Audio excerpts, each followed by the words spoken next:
En los datos del Censo de Población y Vivienda se registra igualmente datos relacionados con lo que es el empleo. ¿Listo? Y son datos que tienen mucha importancia, fundamentalmente en función de lo que es el funcionamiento del aparato productivo de un determinado país. ¿Listo? Es decir, la generación de riqueza va a depender de lo que es el aparato productivo. ¿Y quiénes hacen funcionar el aparato productivo? La población económicamente activa o la población en edad de trabajar, ¿ya? Entonces, vamos a ver algunas características particularmente relacionadas con el empleo. Ahí tienen ustedes una primera definición. Y fíjense ustedes, ahí en la fotografía tienen a dos trabajadores de la construcción, ¿sí? Haciendo su trabajo, ¿ya? Por lo tanto, el trabajo es toda actividad humana. Es una actividad física o es una actividad intelectual, ¿no? Que requiere esfuerzo y tiene como objetivo alcanzar una meta. Tiene como objetivo producir bienes o tiene también como objetivo brindar servicios para satisfacer necesidades, ¿no? Entonces, fíjense ustedes que el trabajo es una actividad humana, ¿ya? Y en esa actividad humana, el trabajo se circunscribe a lo que es el trabajo físico o el trabajo intelectual, ¿ya? Pero de todas maneras, todas estas actividades se hacen en función de alcanzar metas, de producir bienes o de brindar servicios. Por lo tanto, el trabajo es el motor de la economía y un medio fundamental para el desarrollo personal y la integración social. ¿Listo? Entonces, si decimos que es el motor de la economía, porque hace rato les he dicho de que el trabajo particularmente es el que me va a permitir desarrollar o generar riqueza. Y la riqueza está relacionada con el aspecto económico, ¿ya? Pero no simplemente llega a esa situación el trabajo, sino que también es un medio fundamental. ¿Para qué? Para el desarrollo profesional. Y no simplemente para el desarrollo profesional o personal, también profesional, el desarrollo personal y profesional, y de tal manera para poder llegar a lo que es la integración social. Entonces, la importancia del trabajo es bastante necesario, jóvenes, porque nos lleva particularmente a este tipo de situaciones. ¿Listo? Ahora, existen tipos de trabajo, en términos muy generales, que también están en los datos del Censo de Población. El trabajo remunerado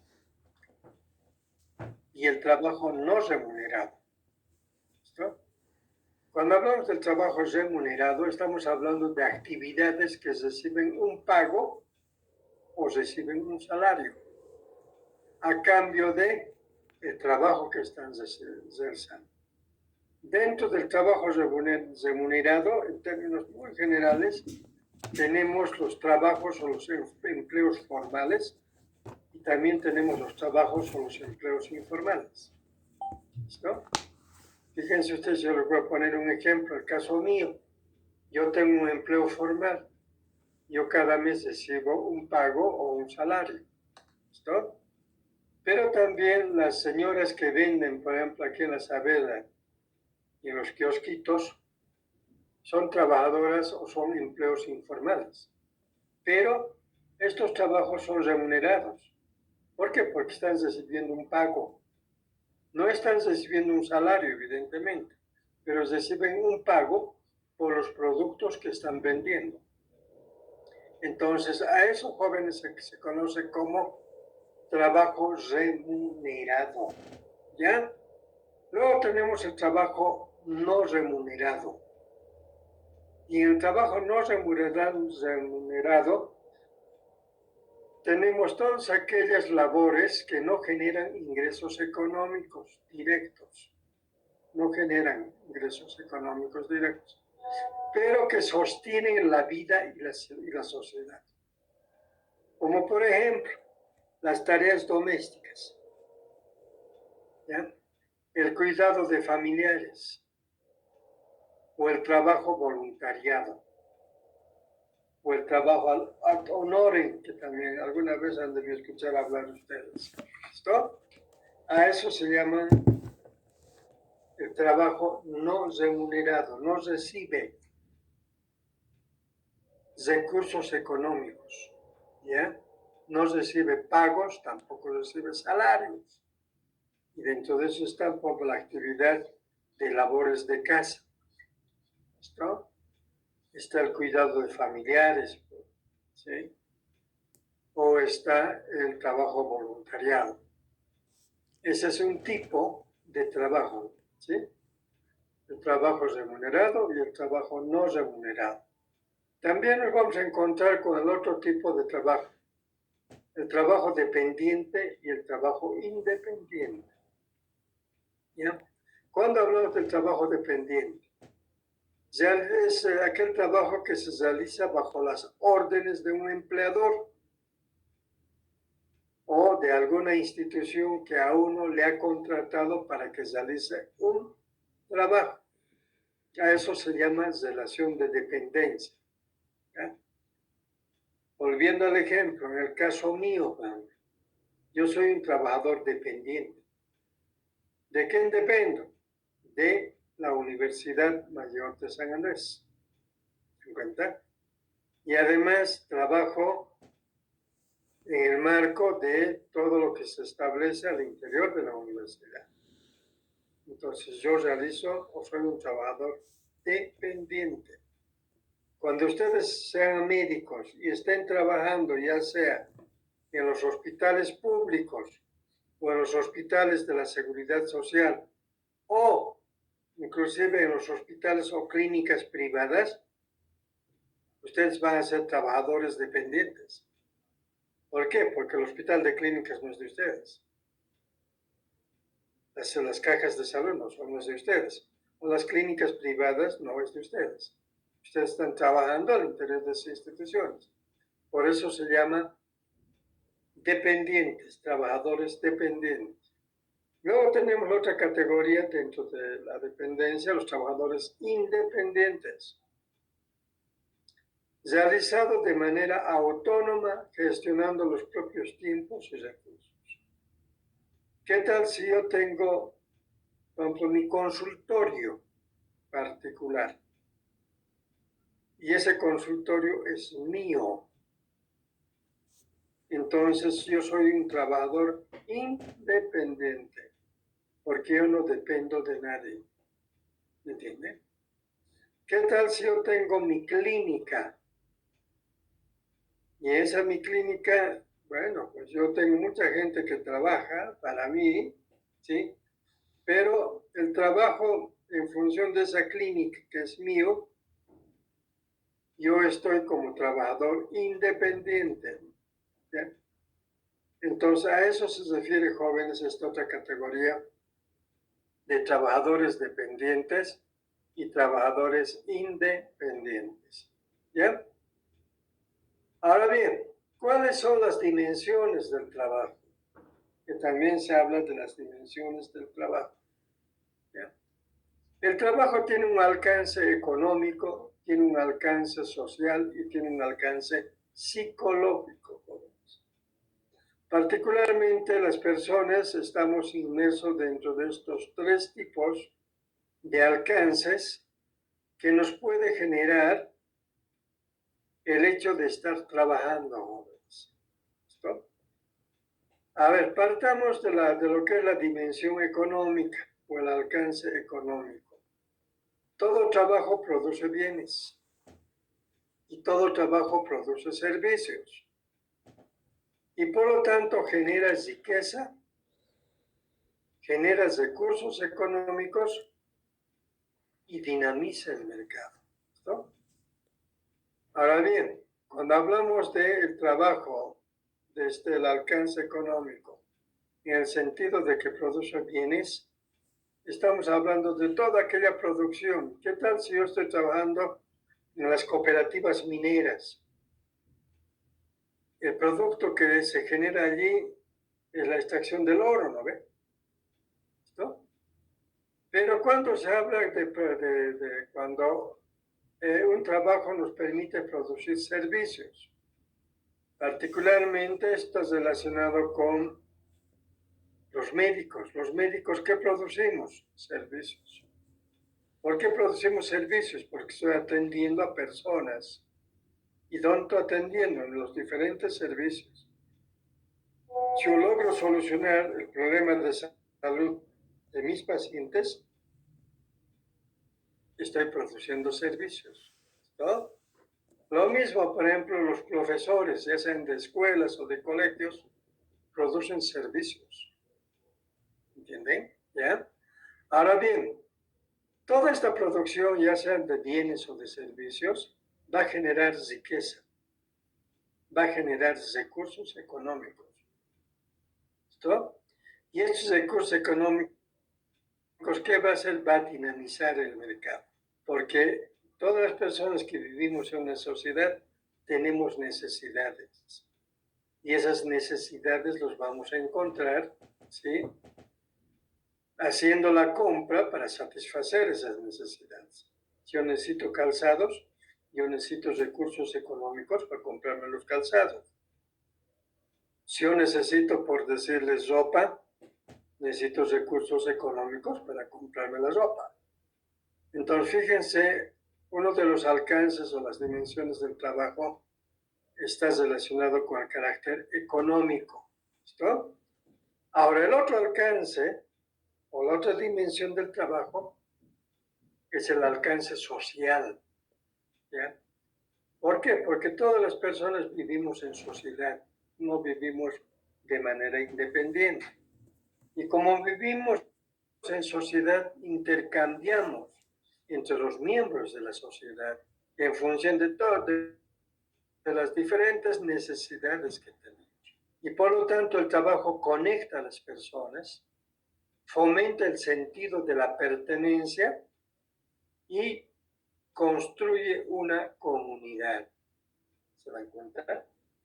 Entonces, tiene un carácter y un alcance social, les reitero, porque vivimos en sociedad, porque nos permite interactuar entre las personas que trabajamos, por ejemplo, al interior de una institución, fomenta el sentido de pertenencia y construye la comunidad. Y es un ejemplo claro de ustedes, jóvenes. A ver, ustedes son 14 alumnos. Cada día comparten sus necesidades, comparten la amistad, comparten el sentido de pertenencia. Para el caso de ustedes, corresponden a alumnos del segundo año de la carrera de medicina.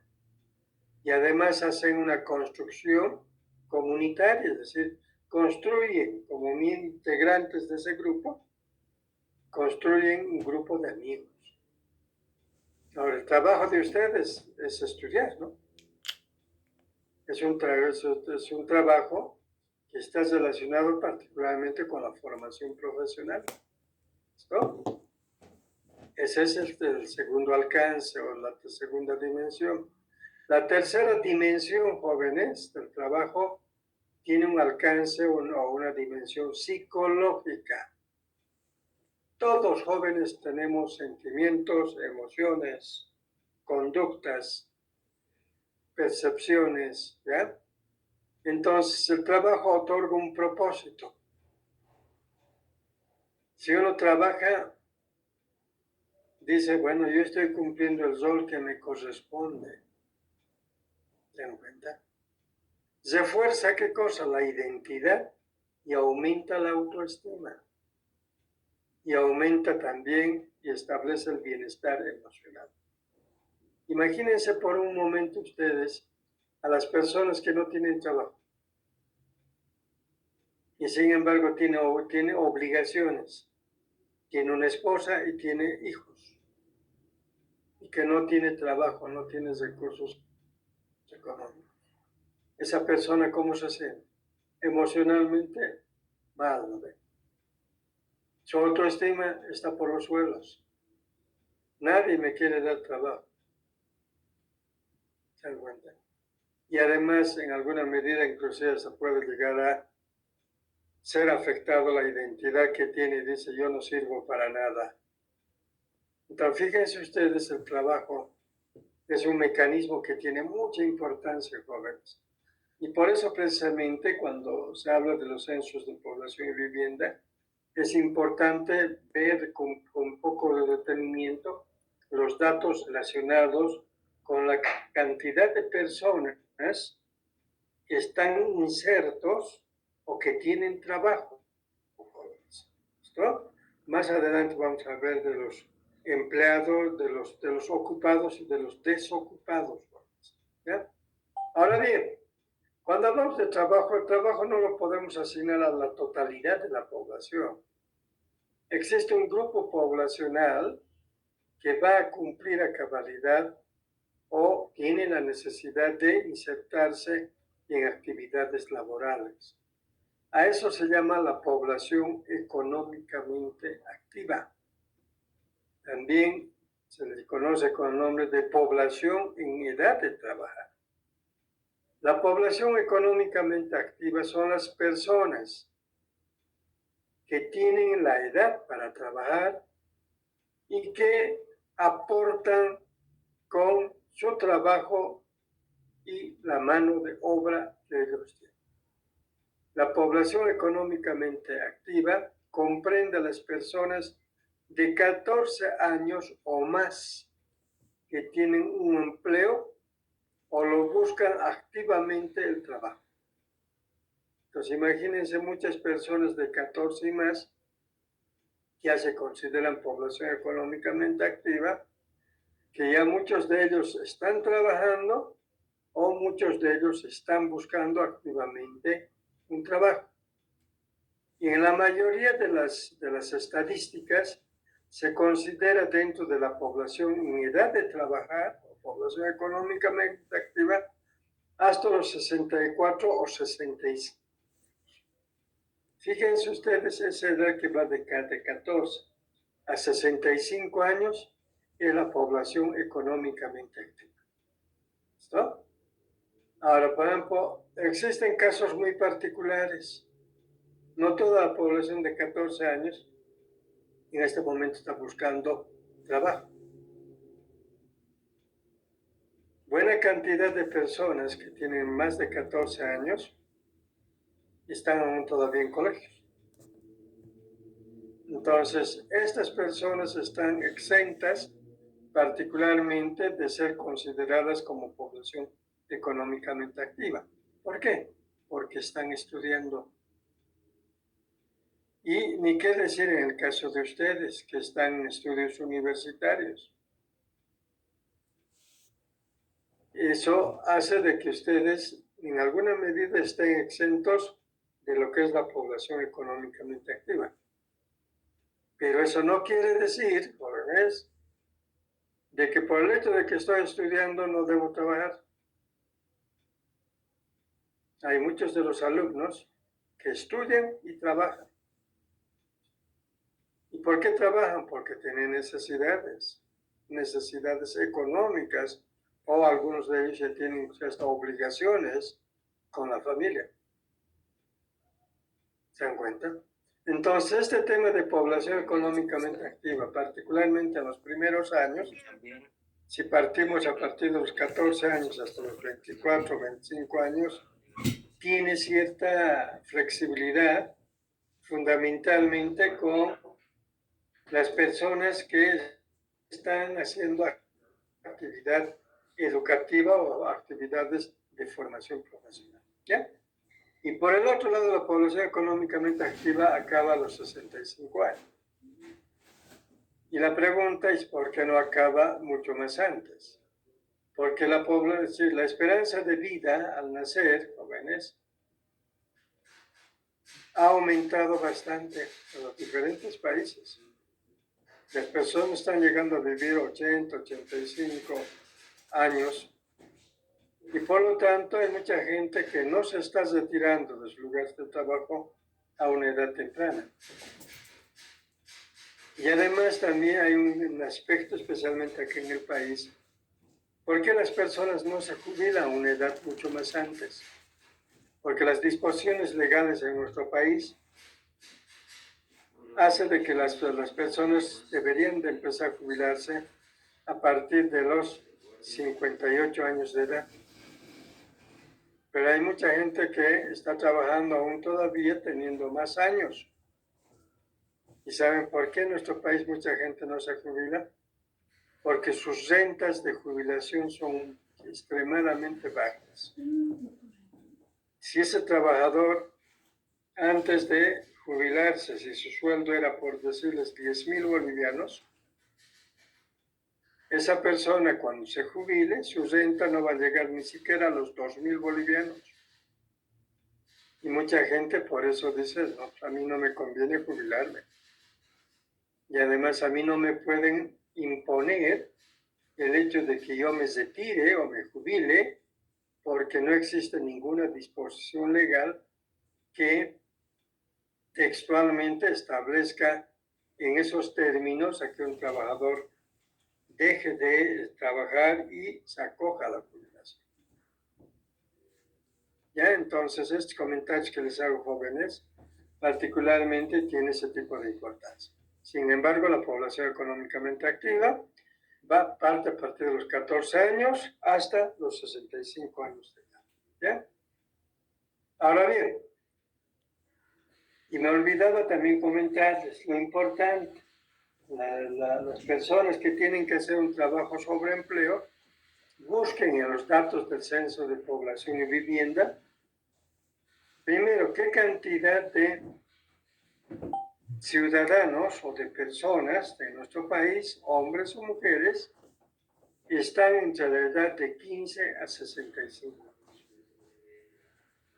Eso nos va a marcar exactamente cuánto es la población económicamente activa.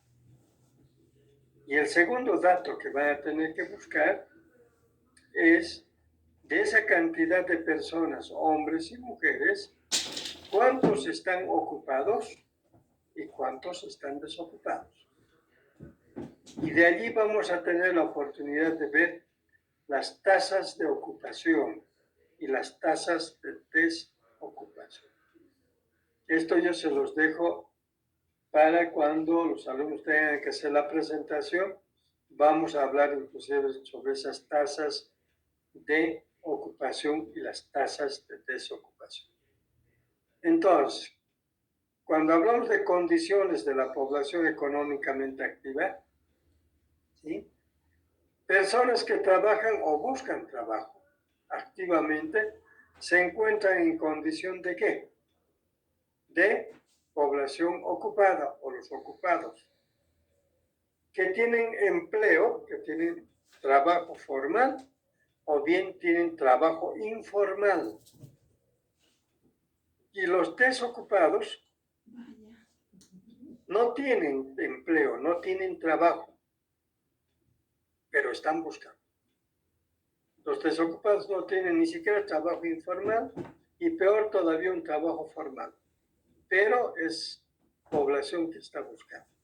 De acuerdo en el Censo de Población y Vivienda, hicieron una pregunta sobre este tema. Así puntual, ¿usted trabaja? Si la respuesta es sí, ¿dónde trabaja?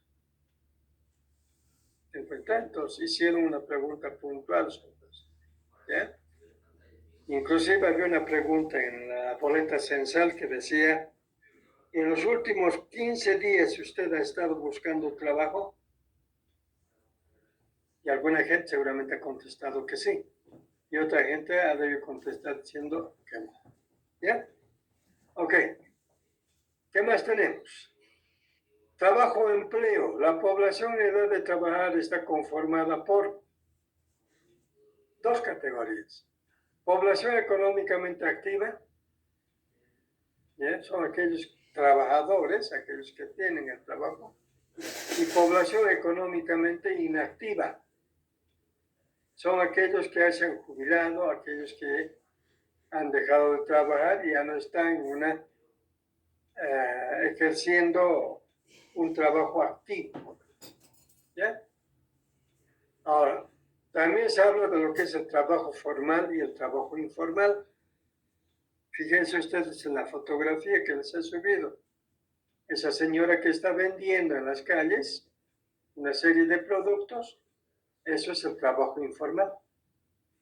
¿Y qué caracteriza el trabajo informal? Opera al margen de la ley. A esta señora no le alcanza o no está dentro de las disposiciones legales que establece la Ley General del Trabajo. ¿Ya? Inclusive esta señora no emite facturas, no está dentro del alcance de la ley tributaria. Y además esta señora carece de prestaciones. En este caso estamos hablando, no tiene un seguro de salud y depende de acuerdos verbales o del autoempleo. ¿Quién le dice que esta señora está vendiendo, pero está trabajando para una otra persona, ¿sí?, que comercializa productos de gran alcance y esta señora es una de sus trabajadoras? Pero esta señora está inmersa dentro de lo que es el trabajo informal. Y me gustaría que también este dato, cuando estén haciendo la presentación sobre el empleo, busquen los datos del Censo de Población y Vivienda, en qué porcentaje está el trabajo informal. Se ha venido comentando bastante de que de cada 100 trabajadores o de cada 100 personas en edad de trabajar, el 85% estarían dentro de lo que es el trabajo informal. Fíjense ustedes la cantidad, 85 de cada 100. Y únicamente de cada 100, los restantes 15 personas estarían en el marco de lo que es el trabajo formal. ¿Y qué es el trabajo formal? El trabajo formal está regulado por el Estado. Cuenta con contratos, cuenta con beneficios sociales, el seguro médico, el derecho inclusive a la jubilación y también cuenta con la protección legal. ¿Qué quiere decir eso?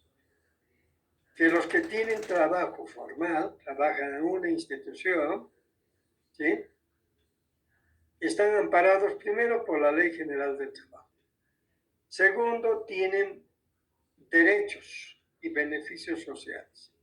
¿Cuáles son esos derechos? Tienen el seguro de salud, que cuando se enferman van a poder ir y recibir la atención médica correspondiente. ¿Qué otro beneficio tienen? Tienen el beneficio de que ya cuando tengan una edad avanzada se puedan jubilar y recibir una renta.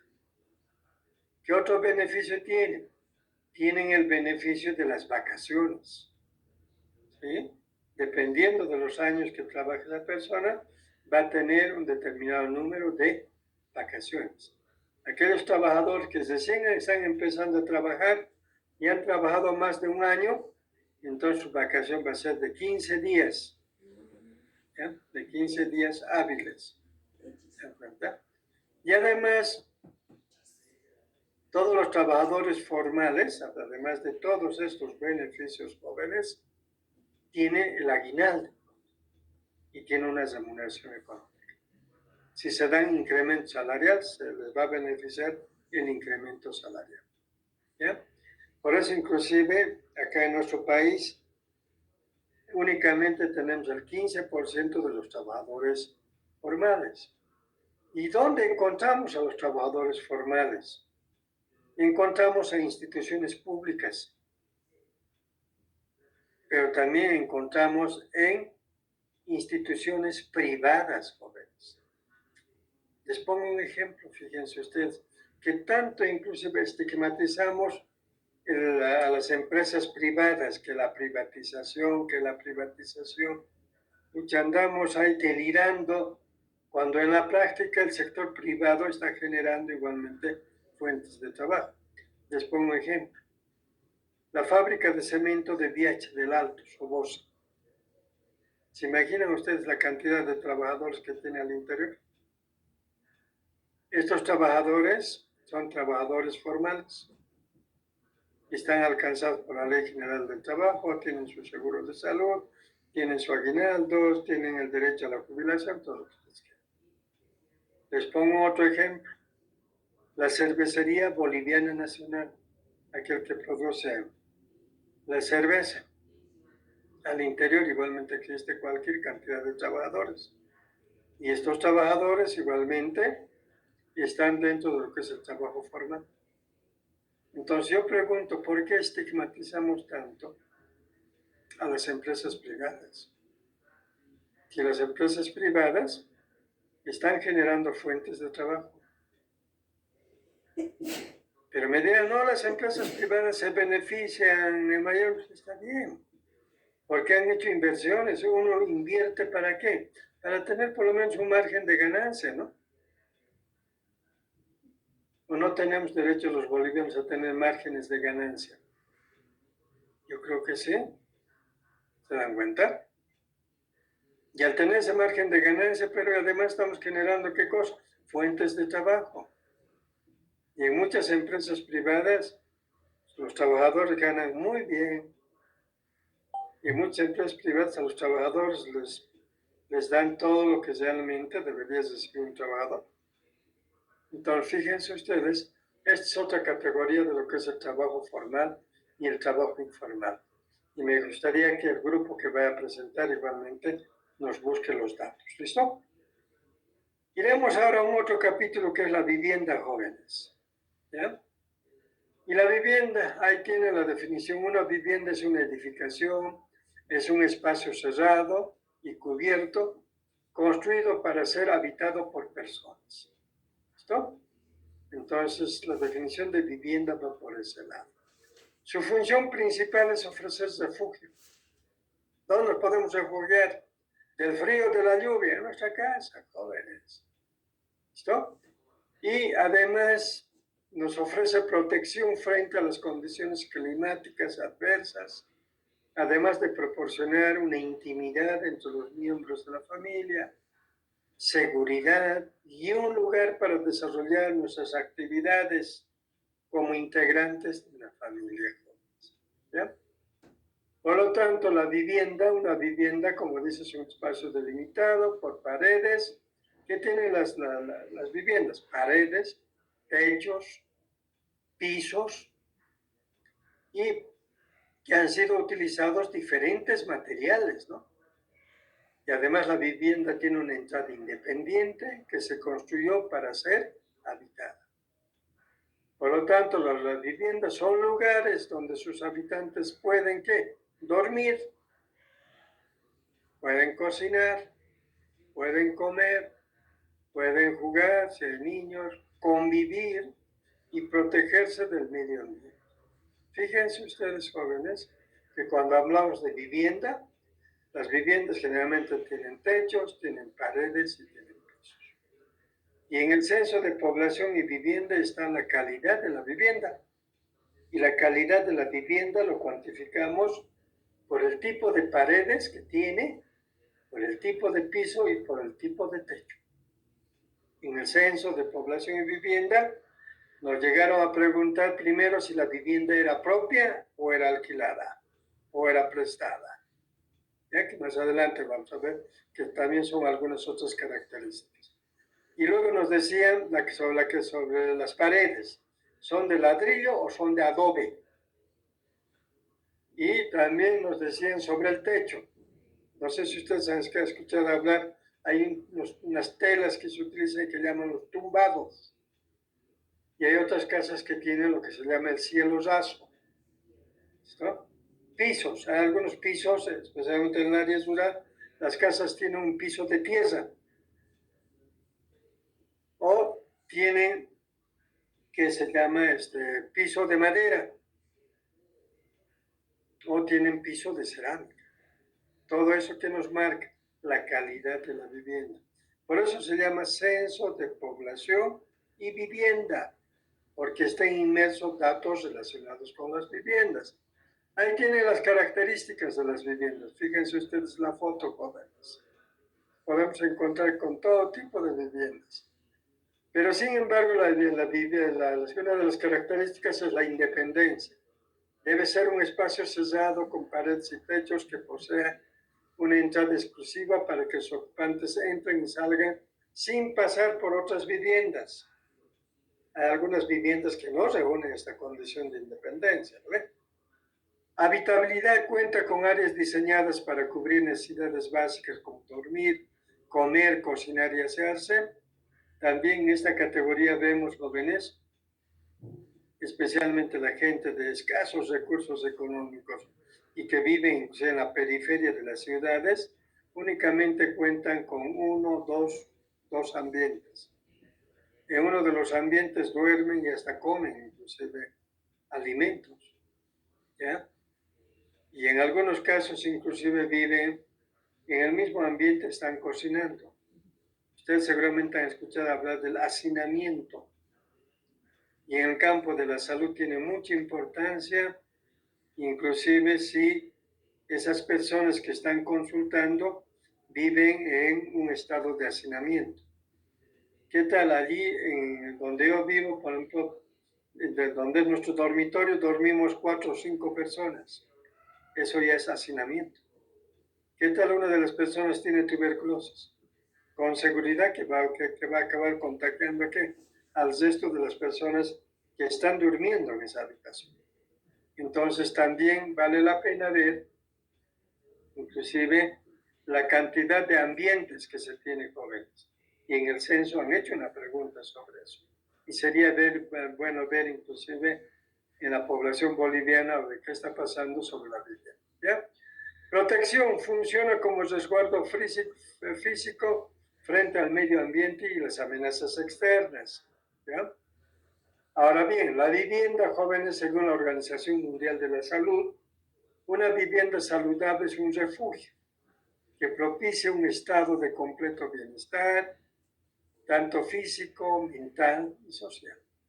Una vivienda saludable proporciona una sensación de hogar y proporciona un sentido de pertenencia, de seguridad y de intimidad. ¿Ya? En Bolivia hay un total, fíjense, yo tengo aquí algunos datos, pero me gustaría que esto nos los muestren con más detalle, inclusive los alumnos que van a preparar sobre este tema. Hay un total de 4.480.201 viviendas, de las cuales 4.463.773 son particulares. Eso quiere decir que son viviendas propias, particulares. ¿Ya? Del total de estas viviendas, el 72%, perdón, son propias, no es... Fíjense ustedes, únicamente los que son dueños o propietarios de la vivienda en nuestro país es, según el último censo, de 72%. Fíjense, un 28% de la población boliviana no tiene vivienda propia. Y el 14% son alquiladas.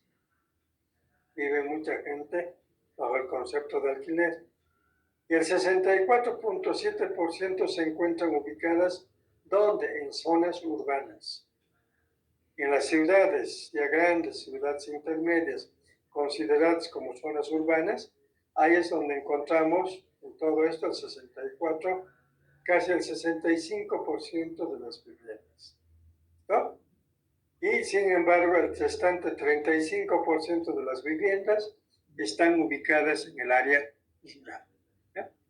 Ahora, un servicio básico, el agua, jóvenes. ¿Ya? El agua es un recurso tremendamente importante. Imagínense por un momento ustedes, ¿será que podamos vivir sin consumir agua? Podemos, pues ya podríamos estar 1, 2, no sé hasta no sé qué cantidad de días. Pero vivir sin agua, eso es imposible. ¿En la tierra existe agua? Claro que sí. ¿Listo? En la tierra, por ejemplo, existe alta concentración de agua.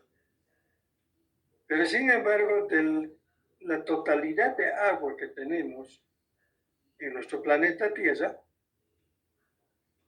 el 97% del agua es agua salada, no apto para el consumo humano. Y esta agua salada, no apta para el consumo humano, que es del 97%, los encontramos particularmente en los océanos, en el mar, el océano Pacífico, Atlántico, Índico, en los 5 o 6 océanos que tenemos en el planeta Tierra. Y esa agua no es apta para el consumo, ni tampoco para la vegetación y tampoco para los animales. ¿Ya? El agua apta para el consumo de la especie humana, los animales y los vegetales es el agua dulce. Y el agua dulce, jóvenes, en el planeta Tierra está en un 3%. 97% salada y 3% agua dulce. ¿Dónde encontramos el agua dulce? Encontramos en los nevados, en los glaciares. Encontramos inclusive en los estratos terrestres. Inclusive en muchos de los casos hasta se han cavado pozos, se ha encontrado agua y se sacan esa agua. Encontramos en los ríos, y que cada vez nuestros ríos inclusive los vamos destrozando, los contaminamos. Dios nos libre, jóvenes. Entonces, en el censo de población también existe este dato relacionado con el agua. El agua potable es aquella apta para el consumo humano y el consumo de los animales, que puede beberse o utilizarse en la preparación de alimentos sin representar un riesgo para la salud. El agua potable debe estar libre de microorganismos, patógenos y sustancias tóxicas, y el agua es incolora, no tiene color, es inodora, no tiene sabor, y además es insípida. Esas son las 3 características del agua dulce: incolora, inodora e insípida, jóvenes. ¿Listo? Ahora bien, el acceso al agua potable es un derecho humano. Nadie me puede privar de que yo no consuma agua. Es un derecho humano fundamental y un pilar para la salud pública. Garantizar que el recurso esté libre de contaminación y disponible de forma segura previene enfermedades graves como el cólera. El cólera pronto es transmitido particularmente por el agua o las diarreas, apoyando además el desarrollo económico y la equidad social. ¿Cuál es la importancia del acceso al agua? El agua es esencial no solo para la salud, sino también para reducir la pobreza y garantizar la seguridad alimentaria, la paz, los derechos humanos, los ecosistemas y la educación. Fíjense ustedes esa fotografía, corresponde al área rural. Están extrayendo, sacando agua ¿de dónde? De un pozo. La pregunta es, ¿agua potable? ¿No? Esta gente inclusive hasta se ha acostumbrado a consumir este tipo de agua. Y el agua que consume no simplemente es la población. Con seguridad que también esta agua consumen los animalitos que viven en esta zona. Con seguridad que también este tipo de agua lo utilizan ¿para qué? Para los sembradíos. Por eso el estudio del agua es tremendamente importante. Los datos del censo de población y vivienda es importante ver el acceso al agua potable. ¿Cuánta gente tiene acceso al agua potable? ¿Listo? Aquí fíjense, están consumiendo agua de un pozo. ¿Listo? Pero también el agua lo podemos consumir de las piletas públicas. Me acuerdo siempre cuando me contrataron los del Banco Mundial, En la década de los años 90, cuando trabajamos en la ciudad del Alto, allí yo encontré muchas zonas en la ciudad del Alto que se abastecían agua de piletas públicas. La población tenía que caminar 2 o 3 cuadras agarrado de sus baldes para ir a captar agua en sus baldes y poder llevar a sus viviendas. ¿Listo? Entonces, fíjense ustedes, lo interesante acá es ver qué cantidad de la población en el área urbana tiene el servicio de agua potable. Con seguridad que ha debido aumentar en términos porcentuales la cantidad de personas que tienen agua potable en las ciudades. Pero el tema es crítico particularmente en el área rural, porque allí el acceso al agua potable en cierta forma tiene sus limitaciones, jóvenes. En el área rural, en muchas comunidades, no van a encontrar ustedes agua que esté yendo por cañerías, sino van a encontrar agua que sí está yendo por ciertas canaletas, o también llaman sequías. Y el agua que está corriendo por esas canaletas, lo consumen ¿quiénes? Las personas que viven en esas comunidades. Lo consumen los animales, lo que se aproxima a esas canaletas se consume. Y también esa agua que está yendo por las canaletas lo utilizan para el riego, jóvenes. De allí que es importante, especialmente en el área rural, potabilizar el agua. ¿Entienden? Entonces, este es un dato que me gustaría que también los estudiantes a quienes se les ha asignado este tema, le busquen datos en el censo de población y particularmente traten de hacer comparaciones. ¿Qué ha pasado en los últimos 3 censos de población relacionados con el acceso al agua? Ha aumentado la cobertura de personas que tienen acceso al agua potable o estamos en las mismas. ¿Se dan cuenta? Entonces, particularmente yo pienso de que la gente, en vez de estar reclamando que no se privaticen, que nuestros recursos, que no lo estén manejando de esa manera, deberíamos de preocuparnos de mejorar este tipo de condiciones.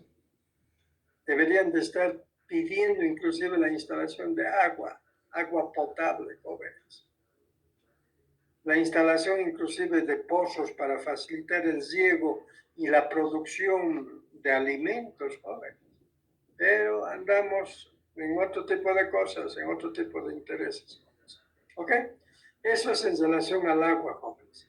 Luego el otro tema es el alcantarillado, la eliminación de excretas o de residuos líquidos. ¿Ya?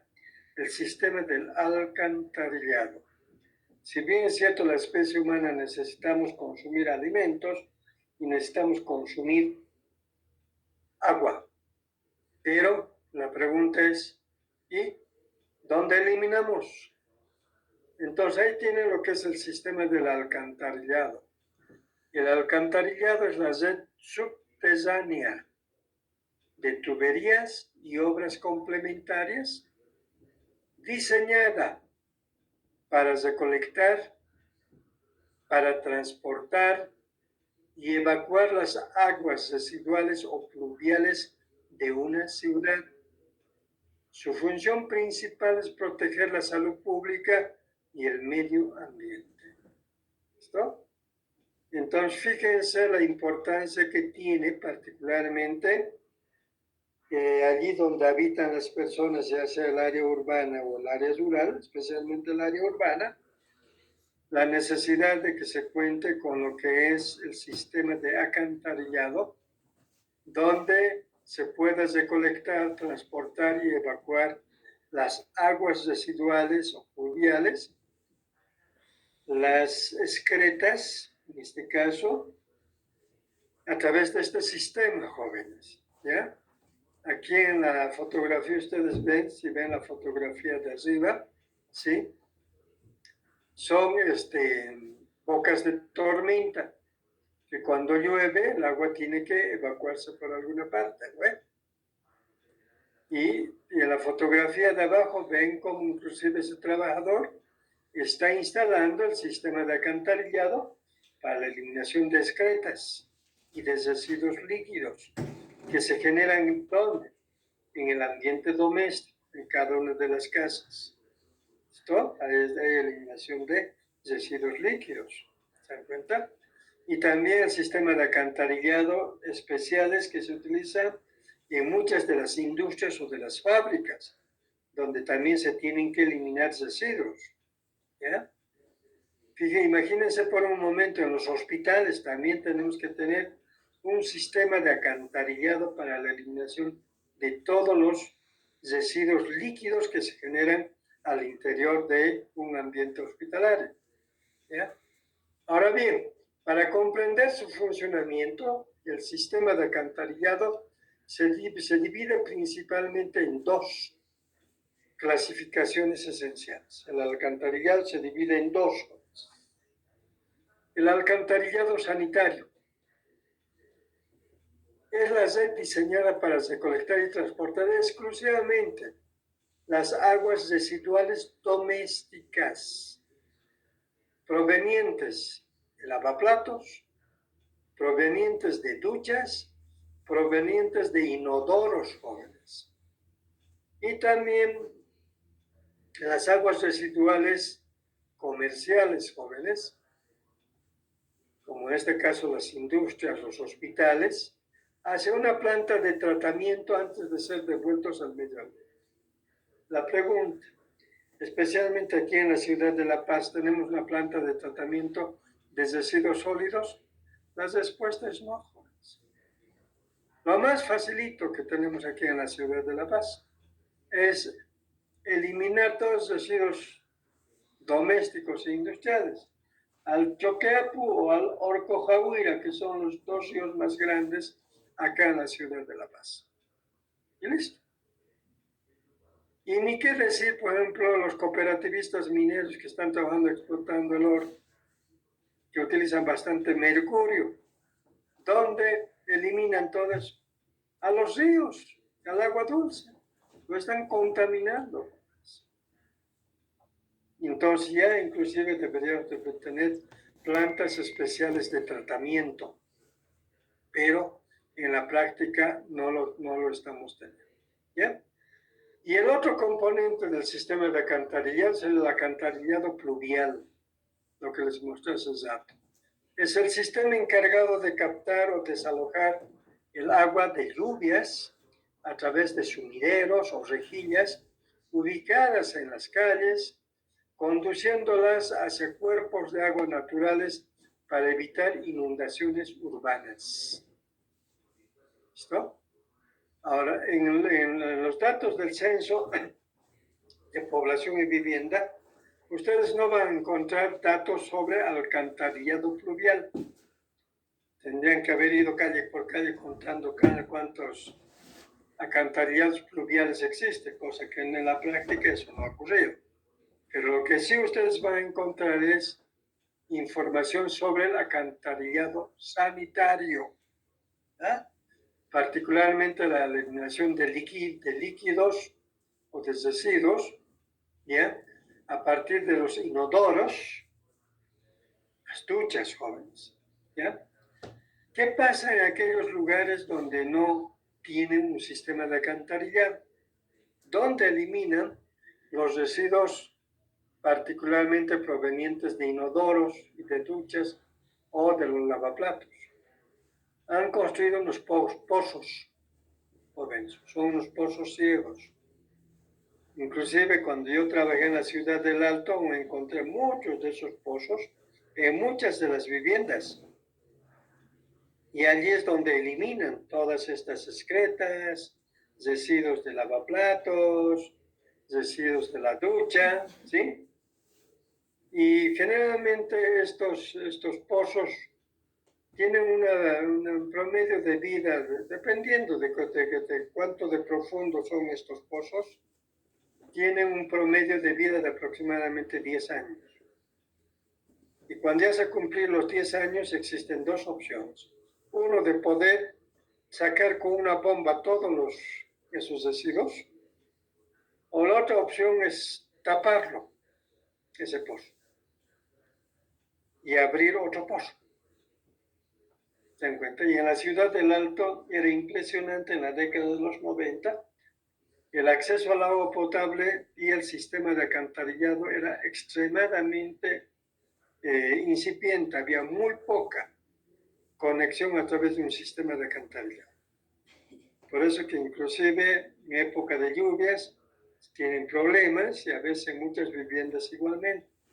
Y alguien nos decía que en la ciudad de La Paz tenemos muchos ríos, ¿no ve? Estos ríos se nos dicen de que vienen por filtración y que vienen desde la ciudad del Alto, que es altura, y se estarían filtrando por las aguas subterráneas que tenemos aquí en la ciudad de La Paz. Entonces, es un tema bastante interesante, pero que también está previsto, jóvenes, como les decía, fundamentalmente en lo que es el acceso y la construcción, particularmente del alcantarillado sanitario. ¿Listo? Finalmente, jóvenes, ¿cuál es el funcionamiento del alcantarillado? Fíjense cómo se eliminan. ¿Bien? ¿Están eliminando dónde? A un río. Imagínense, si ustedes van por la ladera del río Chocapo, van a ver este tipo de cosas. ¿Ya? Está bien, se tienen que eliminar, pero estas aguas deberían de ir a una planta de tratamiento. Pero no están yendo a una planta de tratamiento. ¿Ya? Y esas aguas que van a la planta de tratamiento nuevamente pueden ser reutilizadas.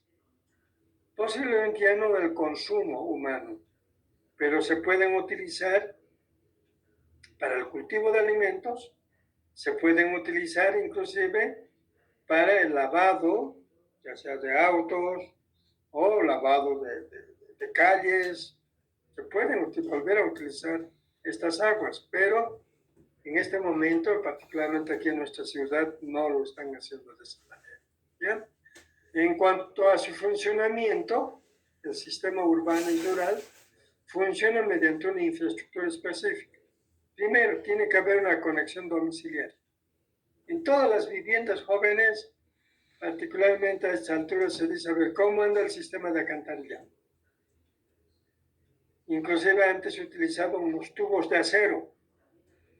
Actualmente están utilizando unos tubos que se llaman PVC, que tienen mejor rendimiento, mayor durabilidad, y ahí es donde tienen que instalar y conectar al sistema de alcantarillado que está pasando por ¿dónde?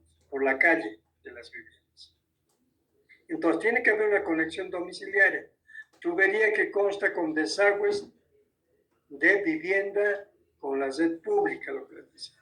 Segundo, las redes de colección, tuberías subterráneas que pasan por la mitad de la calle y son tuberías de gran volumen, de gran diámetro, que reciben las aguas servidas y las transportan por gravedad o por bombeo. Y tercero, emisorio final conduce el agua hasta las plantas de tratamiento para la descontaminación y devolverlas a la naturaleza. ¿Se dan cuenta? Entonces, fíjense ustedes que existe todo un proceso. Y ahora ustedes me dirán, pero doctor, estamos haciendo el estudio de la población. En función de la población también es importante pues, el sistema de alcantarillado, el acceso al agua potable, el acceso a la vivienda, el acceso al trabajo. Son elementos importantes, jóvenes. Inclusive se llega a establecer en relación al agua potable, que me he olvidado comentarles, que en el futuro las guerras van a ser ya no por territorio, las guerras van a ser por acceso al agua potable. Y particularmente estamos haciendo un mal uso del agua. Cada vez se nos está agotando el agua. Y cada vez en que la población a nivel mundial se está incrementando de una manera impresionante. Inclusive los que van a presentar sobre el número de habitantes, me gustaría conocer qué cantidad de habitantes tenemos a nivel mundial. Si mal no recuerdo, estamos hablando de 7.000 millones de habitantes. 7.000 millones de habitantes que requieren consumir agua todos los días.